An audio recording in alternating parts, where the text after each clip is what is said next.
Hello movie lovers, আশা করি সবাই বেশ ভালো আছেন। আজকে আমরা ফেট অব দ্য ফিউরিয়াস নামের একটি দুর্দান্ত অ্যাকশন থ্রিলার মুভি এক্সপ্লেন করতে যাচ্ছি, যেখানে WWE চ্যাম্পিয়ন রক, ভিন ডিজেল এবং জেসন থামের মতো হিরোরা মিলে একটি ইন্টেলিজেন্স টিম হয়ে কয়েকটি সিক্রেট মিশনে যায়। কিন্তু তাদের দলেরই একজন তাদের সাথে প্রতারণা করে, যার ফলে সেখানে দুইটা গ্রুপ হয়ে প্রত্যেকটা মিশনে দুর্দান্ত সব ঘটনা ঘটে। আর এই দুই গ্রুপের মধ্যে সাইফার নামের একজন সাইবার টেরোরিস্ট রয়েছে, যে কিনা হ্যাকিংয়ের মাধ্যমে এমন সব ভয়ঙ্কর ঘটনা ঘটায় যা হয়তো আপনি প্রথমবারের মতো কোনো মুভিতে দেখতে পারবেন। তো চলুন আর কথা না, তাকে তার গাড়িটা উইনারকে দিয়ে দিতে হবে। রালদো তাই ডমের সাথে রেস করতে রাজি হয়ে যায়। ডম তখন তার কাজিনে সেই পুরনো গাড়িটা রেস করার জন্য তৈরি করতে থাকে। সে ওই পুরনো গাড়িতে নফ বা নাইট্রেট গ্যাস লাগায় যাতে সে দ্রুত গতিতে চলতে পারে। এছাড়াও সে ইঞ্জিনের রেডি ওয়াটারের লাইনের সাথে একটা তার বেঁধে দেয়, যেটি টান দিলে ইঞ্জিন থেকে রেডি ওয়াটারের লাইন খুলে যাবে, ফলে ইঞ্জিন আর উত্তপ্ত হয়ে আরো বেশি স্পিড তুলতে পারবে। তো এরপর যথারীতি রেস শুরু হয়, আর লেটি এবং ডমের কাজিন মিলে সিটির ট্রাফিক হ্যান্ডেল করে যাতে রেসে কোনো বাধা না আসে। ডম এখানে প্রথমে একটু পেছনে পড়ে যায়, আবার কিছু দূর যাওয়ার পর রালদো ডমের গাড়িতে ধাক্কা দিলে এতে ডমের গাড়ি একটি ডাস্টবিনে ধাক্কা খেয়ে আরো পেছনে পড়ে যায়। ডম এবার তাই নস চালু করে হাই স্পিডে ড্রাইভ করতে থাকে। কিন্তু কিছু দূর যাওয়ার পর রালদো তার দলের একজনকে কল দিলে লোকটি তার বাইকটি দিয়ে ডমের গাড়ির সাথে অ্যাক্সিডেন্ট করায়, ফলে ডমের গাড়ি আবারও অনেকটা পিছনে পড়ে যায়। তবে এবার ডম আর কোনো কিছু না ভেবে রেডি ওয়াটারের পাইপটা ইঞ্জিন থেকে খুলে ফেললে তার গাড়ি পুরো তুফানের গতিতে চলতে থাকে। ফলে কিছুক্ষণ পর তার গাড়ির ইঞ্জিন থেকে ফুয়েল লিক করে আগুন ধরে যায়। এই অবস্থায় ডম তখন গাড়ি ঘুরিয়ে পেছন দিক থেকে রেস করতে থাকে এবং ফাইনালি সে এই রেসে জিতে যায়। তবে তার গাড়ির ব্রেক ফেল হওয়ায় রেস শেষ হলেও সে কিছুতেই গাড়িটিকে থামাতে পারছিল না, তাই সে গাড়ি থেকে জাম্প করে সেটিকে সমুদ্রে ফেলে দেয়। রেস শেষে রালদো এবার ডমকে বলে ডম রেসে জিতে তার হৃদয়ে জায়গা করে এগিয়ে আসলে মহিলাটি ডমকে তার আসল নামে ডাকে এবং তার হানিমুনের ব্যাপারে জিজ্ঞেস করলে ডম অবাক হয়ে যায়। ডম বুঝতে পারে মহিলাটি সাধারণ কেউ নয়, আসলে এই মহিলার নাম হচ্ছে সাইফার, যে একটি খারাপ উদ্দেশ্য নিয়ে ডমের কাছে এসেছে। ডম তাকে বলে আমাকে কিছু বলতে এসে থাকলে তাড়াতাড়ি বলো, আমার হাতে সময় নেই। সাইফার তখন বলে ডমকে তার হয়ে কাজ করতে হবে। ডম সাথে সাথে না করে দিয়ে বলে যে সে কারোর জন্য কাজ করে না। এটা বলে ডম সেখান থেকে চলে যাচ্ছিল, কিন্তু ঠিক তখনই সাইফার ডমকে এমন একটি ভিডিও দেখায় যেটা দেখার জন্য সে মোটেও প্রস্তুত ছিল না। ফলে তার মাথায় তখন আকাশ ভেঙে পড়ে এবং সাইফারের কথায় রাজি হয়ে যায়। আসলে ডম আগে একজন প্রফেশনাল রেসার এবং ক্রিমিনাল ছিল, যদিও এখন সে তার স্ত্রী লেটিকে নিয়ে সুখেই জীবন কাটাচ্ছিল। তবে সাইফারের দেখানো সেই ভিডিওতে আসলে কি ছিল এবং ডমকে ঠিক কি কাজ করার জন্য বাধ্য করা হলো তা আমরা কিছুক্ষণ পরেই জানতে পারবো। এখান থেকে সিন শিফট হয়ে এবার আমরা WWE চ্যাম্পিয়ন রককে দেখতে পাই।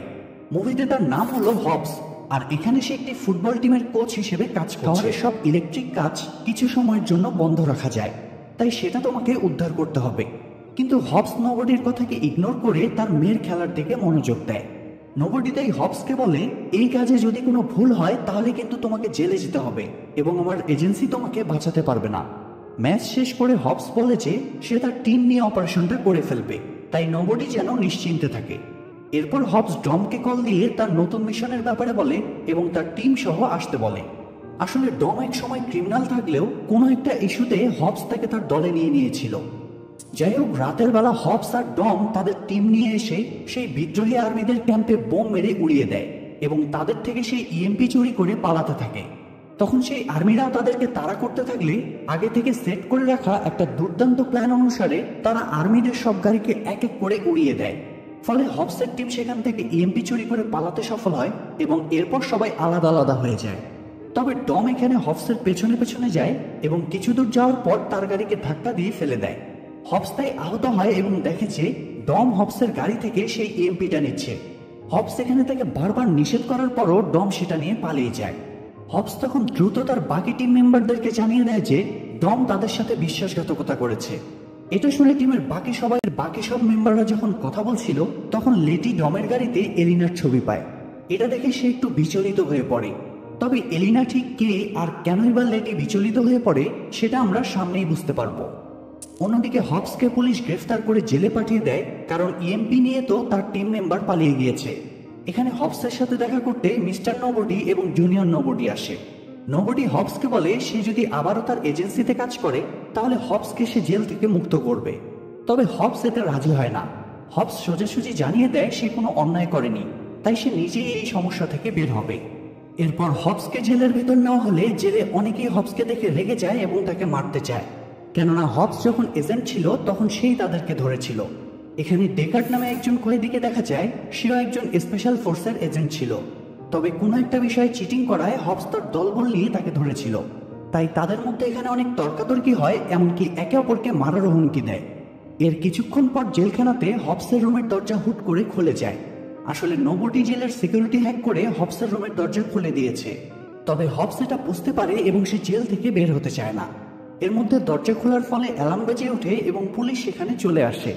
হবস তাদেরকে জানায় এটা হয়তো কোনো যান্ত্রিক ত্রুটি, তবে এই সুযোগে ডেকার্ড একজন পুলিশকে মেরে তার শক মেশিনটা নিয়ে নিজের দরজা খুলে ফেলে। এতে জেলখানার বাকি কয়েদিদের দরজাও খুলে যায় আর পুলিশের কোয়ার্টারে নিয়ে আসে। এখানে হবসের টিমের বাকি সদস্যদেরকেও দেখা যায়। নোবডি এখানে হবসের টিমকে জানায় সে ডেকার্ডকেও তাদের টিমে কাজ করাবে। এটা শুনে প্রথমে কেউই রাজি হতে চায় না, তবে কিছুক্ষণ পর সবাই রাজি হয়ে যায়। এখানে টিমের সবাই জানতে পারে ডম সাইফার নামের একজন সাইবার টেররিস্টের হয়ে কাজ করছে। তার কথাতেই ডম সবাইকে ধোঁকা দিয়ে ইএমপি নিয়ে পালিয়েছে। এরপর তারা মিলে সাইফার ও ডমের ব্যাপারে কথা বলে এবং কিভাবে তাদের খোঁজা যায় তা নিয়ে কথা বলে। তারা অনেকক্ষণ চিন্তা ভাবনার পর গডসাই নামে একটি ডিভাইস দিয়ে তাদের খোঁজার পরিকল্পনা করে। গডসাই হচ্ছে এমন একটি ডিভাইস যেটি দিয়ে পৃথিবীর সবকিছু খুঁজে পাওয়া যায়। তখন রিমজি গডসাই দিয়ে ডমকে খুঁজতে থাকলে সে ডমকে খুঁজে পায় না, কেননা সাইফার আগে থেকেই এমন বুদ্ধি করে রেখেছিল, ফলে গডসাইতে ডমের লোকেশন একসাথে অনেক জায়গায় দেখাচ্ছিল। তাই টিমের সবাই ডমের আশা ছেড়ে দিলে ঠিক তখনই রিমজি বলে যে আমরা যদি গডসাইকে রিভার্স করতে পারি তাহলে হয়তো আসল লোকেশন পেয়ে যাব। রিমজির কথা অনুযায়ী তারা তাই করতে থাকে, ফলে এক পর্যায়ে তারা লোকেশন পেয়েও যায়, কিন্তু সেটা তাদের অফিসেই দেখাচ্ছিল, মানে এখন তারা সবাই যেখানে আছে। আর এই বিষয়টা বুঝে ওঠার আগেই সেখানে একটা বিস্ফোরণ ঘটে এবং কিছু মিনি রোবট এসে, আসলে লেটি যেহেতু ডমকে অনেক ভালোবাসে তাই সে ডমের এসব কাজের জন্য অনেক কষ্ট পাচ্ছিল, আর সাইফারও এসব জানতো। তাই সে লেটির কষ্ট বাড়ানোর জন্য ডমকে লেটির সামনে কিস করে এবং সেখান থেকে তারা দুজনে বের হয়ে যায়। পরের দিন আমরা দেখতে পাই লেটির সামনে ডমকে কিস করার জন্য সাইফারকে ডম বকাঝকা করছে। ঠিক তখনই সাইফার ডমকে নিয়ে প্লেনের একটি রুমে যায়, যেখানে ডম তার এক্স গার্লফ্রেন্ড এলিনা এবং তার বাচ্চা ছেলেকে দেখতে পায়, যেটি মূলত ডমেরই বাচ্চা ছিল। আসলে সাইফার এদেরকে আটকে রাখার কারণেই ডম বাধ্য হয়ে তার জন্য কাজ করছে। তো প্রথমবারের মতো নিজের ছেলেকে দেখতে পেয়ে ডম খুব ইমোশনাল হয়ে পড়ে, তবে সে চাইলেও তার বাচ্চাকে কোলে নিতে পারে না, কারণ রুমটি বুলেট প্রুফ ছিল। তাই সে তার গলার লকেটটা খুলে সেখানে ঝুলিয়ে রাখে। এরপর সে সাইফারকে বলে এবার তুমি আগের ডমকে দেখতে পারবে। এদিকে গডসাই চুরি হওয়ার ফলে টিমের সকলেই বেশ আপসেট ছিল, কেননা তারা তো ভেবেছিল গডসাই দিয়েই ডমকে খুঁজে বের করবে। তবে টিমের মধ্যে ডেকার্ট কোনোভাবে ডমের লোকেশন বের করে ফেলে। সে জানায় ডম এখন নিউ ইয়র্কে সাইফারের সাথে একটি প্লেনে আছে, আর এটি অনেক আধুনিক একটি প্লেন যা কিনা যে কোনো রাডারকে ফাঁকি দিতে পারে। এটা শুনে নোবডি হবসকে দেখিয়ে ডেকার্টের কিছুটা প্রশংসা করে। এরপর তারা সবাই নিউ ইয়র্কে যাওয়ার জন্য প্রস্তুত হয়ে যায়। পরের সিনে আমরা নিউ ইয়র্ক সিটি দেখতে পাই, যেখানে একটি মাসের ভ্যানে করে তারা নিউ ইয়র্কে চলে আসে। তারা সবাই এখানে লুকিয়ে আসার কারণ হলো লিম্পি চুরির ফলে তাদের নাম এখন মোস্ট ওয়ান্টেড লিস্টে আছে। ওনাট খুলে ইঞ্জিন দেখতে থাকে, আর সাইফার সেখানকার একটি এটিএম বুথের সিসি ক্যামেরা দিয়ে ডমকে দেখতে থাকে। কিন্তু ঠিক তখনই একটা ডেলিভারি ভ্যান এসে সেই ক্যামেরার সামনে দাঁড়ালে সাইফার একটু চিন্তায় পড়ে যায়। এখানে আমরা দেখতে পারি ডম সাইফারের চোখ ফাঁকি দিয়ে একটি রেস্টুরেন্টে ডেকার্ডের মায়ের সাথে দেখা করতে এসেছে। আসলে ডেকার্ডের পরিবার একটি মাফিয়া ফ্যামিলি, আর ডমের এই মুহূর্তে ডেকার্ডের মায়ের সাহায্য দরকার। তাই সে ডেকার্ডের মাকে কনভিন্স করে তাকে সাহায্য করতে এবং তার কাছে একটি ইলেকট্রিক ডিভাইস দিয়ে আসে।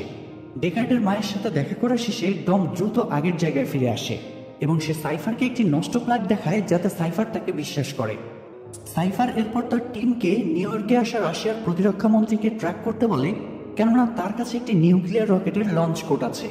তারা এখানে তাকে পেয়েও যায়, যে কিনা একটি বুলেট প্রুফ লিমুজিন এবং অনেক সিকিউরিটি গার্ডের মধ্যে ছিল। সাইফার তার টিমকে আরো বলে যে ওই এলাকার আশেপাশে 2 কিলোমিটারের মধ্যে সব গাড়ি হ্যাক করতে। তার টিম মেম্বাররা তার কথা অনুযায়ী সব গাড়ি হ্যাক করে মন্ত্রীর কনভয়ের দিকে নিতে থাকে। গাড়িগুলো তখন অটো ড্রাইভ মোডে চলতে থাকলে দৃশ্যটা পুরো হরর মুভির মতো ফুটে ওঠে। অন্যদিকে হবসের টিম ওয়াকিটকিতে গাড়ি হ্যাক হয়ে রাশিয়ান মন্ত্রীর গাড়ির দিকে ছুটে চলার ঘটনাটি জানতে পারে। তারা বুঝে যায় যে এটা ডম এবং সাইফারের কাজ, তাই তারা আর দেরি না করে তাড়াতাড়ি তাদের গাড়ি নিয়ে বের হয়ে যায় ডমকে ধরার জন্য।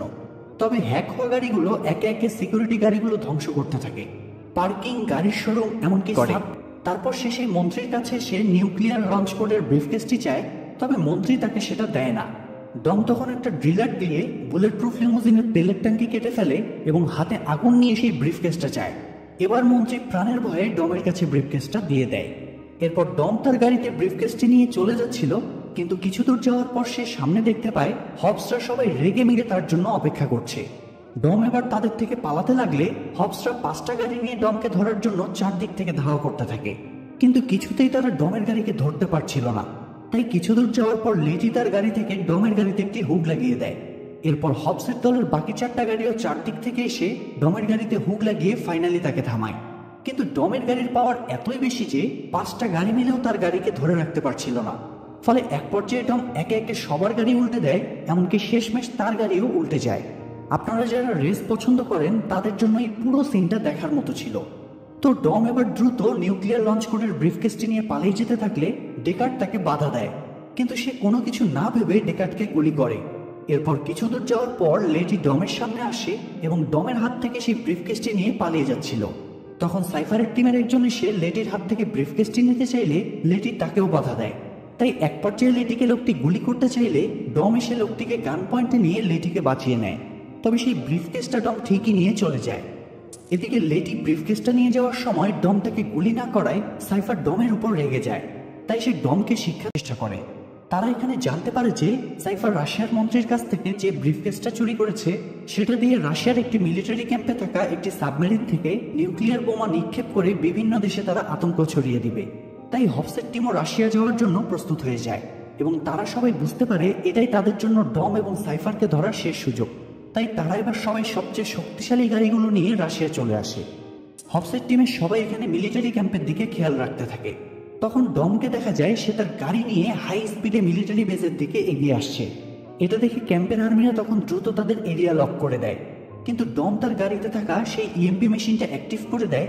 ফলে ক্যাম্প এরিয়ার সব ইলেকট্রিক সবকিছু অচল হয়ে গেলে ক্যাম্পের গেটও খুলে যায়। ডম এবার ক্যাম্পে ঢুকে গেলে আর্মিরা তার উপর গুলি চালাতে থাকে, এমনকি হেলিকপ্টার থেকেও গুলি করতে থাকে। এদিকে ডমের ইএমপিতে তখনও আরেকটি পালস বাকি ছিল, যেটা সাবমেরিনের পাওয়ার কাট করার জন্য রাখা ছিল। ডম তাই গুলি থেকে বেঁচে কোনো রকমে সাবমেরিনের নিচে যায় এবং শেষবারের মতো ইএমপি ব্যবহার করে। ফলে একদিকে হেলিকপ্টার ক্রাশ হয়, অন্যদিকে সাবমেরিনের পাওয়ার অফ হয়ে যায়। এরপর সাইফার হ্যাকিং এর মাধ্যমে সাবমেরিন রিস্টার্ট করে এর কন্ট্রোল নিয়ে নেয় এবং ডম সেই এরিয়া থেকে কিছুটা দূরে এসে সাইফারের টিমের একজনের সাথে দেখা করে। এদিকে দূর থেকে হবসের টিমের সবাই এতক্ষণ সবকিছু দেখছিল, তাই সাইফারের হাত থেকে সবকিছু বাঁচাতে রিমজি একটি প্ল্যান বের করে। সে সবাইকে বলে যে সে যদি ক্যাম্পের কন্ট্রোল রুমে যেতে পারে। রিমজি কন্ট্রোল রুমে যায় এবং রিমজি হ্যাক করা শুরু করে। রিমজি এখানে সফলভাবে সাইফারের কাছ থেকে সাবমেরিনের কন্ট্রোল নিয়ে নেয়, কিন্তু কিছুক্ষণ পর সাইফার আবারও কন্ট্রোল নিয়ে নেয়। এভাবে কিছুক্ষণ পর পর এক একজনের কাছে নিয়ন্ত্রণ যাচ্ছিল। তবে সর্বশেষ সাইফার সাবমেরিনের কন্ট্রোল নিয়ে রিমজিকে কানেকশন থেকে ব্লক করে দেয়। ফলে রিমজি সাইফারের কাছে হার মেনে যায়। অন্যদিকে বাকি 3 জন সাবমেরিনের ভেতরে ঢুকে পড়ে এবং সেই চিপটা খুঁজে বের করার চেষ্টা করে।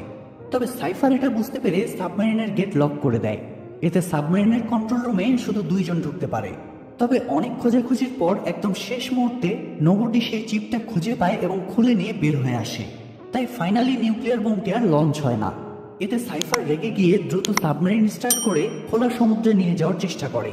হবস তখন প্ল্যান করে যে যে করেই হোক সাবমেরিনটাকে তারা আটকাবে, কারণ একবার যদি সাবমেরিনটা খোলা সমুদ্রে চলে যায় তাহলে কোনোদিনও সেটাকে আর ফিরে পাওয়া যাবে না। তাই তারা সেখান থেকে 10 মাইল দূরে একটা সমুদ্রের গেটে গিয়ে সাবমেরিনটাকে আটকানোর প্ল্যান করে। তবে তাদের পিছনে পড়েছিল সেই ক্যাম্পের আর্মিরা। তারা তাদের উপর এলোপাথারি গুলি ও রকেট বর্ষণ করতে থাকে। ফলে একটি রকেট হবসের টিমের একজনের গাড়ির সামনে এসে পড়লে গাড়িটা বরফের পানিতে ডুবে যায়। ঠিক তখনই টিমের আরেকজন তার গাড়ি থেকে একটা হুক লঞ্চ করে তাকে বাঁচিয়ে নেয়। এদিকে সাইফারের প্লেনের কার্গোতে হঠাৎ 2 জন চলে আসে এবং দেখা যায় এই 2 জন হলো সেই ডেকার্ট আর তার ভাই অয়ন। ডেকার্টকে দেখে সাইফার পুরো চমকে যায়। তবে তারা 2 ভাই এখানে কিভাবে আসলো তার মূল রহস্য এখানেই জানা যায়।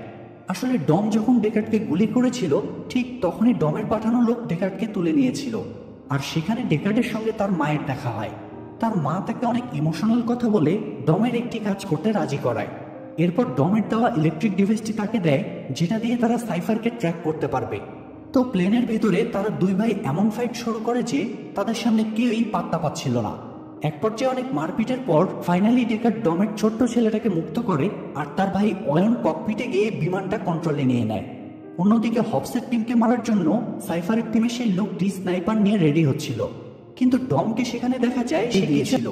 তবে ঠিক তখনই সেখানে ডমের গাড়ি এসে আর্মিদের মিসাইল দিয়ে তাদেরই গাড়ি উড়িয়ে দেয়। এরপর ডম আবারও হবসের টিমে জয়েন করায় লেটি সহ সবাই খুব খুশি হয়। সাইফার তখন এসব দেখে রেগে গিয়ে সাবমেরিনে থাকা 2টা মিসাইল হবসের টিমের দিকে ছুড়ে মারে। তবে হবস সেই মিসাইলগুলো থেকে অনেক রিস্ক নিয়ে তার টিমকে বাঁচিয়ে নেয়। সাইফার তাই এবার সরাসরি সাবমেরিনটা দিয়েই তাদের উপর অ্যাটাক করে। তবে হবস আর তার টিম এবারও কোনো রকমে সাবমেরিনের আঘাত থেকে বেঁচে যায়। কিন্তু সাইফার তো আর ছেড়ে দেওয়ার পাত্র নয়। সে এবার তাদেরকে লক্ষ্য করে হিট সিকার মিসাইল ছুড়ে দেয়। হিট সিকার মিসাইল হচ্ছে এমন একটি রকেট যেটি তাপ পরিমাপের মাধ্যমে টার্গেট করে। ডম তাই তার টিমকে বাঁচানোর জন্য নিজের গাড়ির নস চালু করে দিয়ে অন্যদিকে যেতে থাকে। ফলে সেই রকেটটিও তখন শুধু ডমের গাড়িকে ফলো করতে থাকে। ডম এখানে বিভিন্ন দিকে ঘুরে এসে সাবমেরিনের দিকে আসলে ফাইনালি সেই রকেটটা সাবমেরিনের গায়ে লেগে সাবমেরিনটি ব্লাস্ট হয়ে যায়। আর ডমকে বাঁচাতে তার টিমের সবাই গাড়ি নিয়ে এসে একটি শিল্ড তৈরি করে, ফলে ফাইনালি ডম আগুনের হাত থেকে বেঁচে যায়। আর প্লেনের ভিতর ডেকার্ড সবাইকে মেরে সাইফারের রুমে আসলে সাইফার কোনো রকমে প্যারাশুট নিয়ে পালিয়ে যায়। এরপর সিন শিফট হয়ে দেখা যায় হবসের টিমের সবাই একসাথে হয়ে বাসায় পার্টি করছে।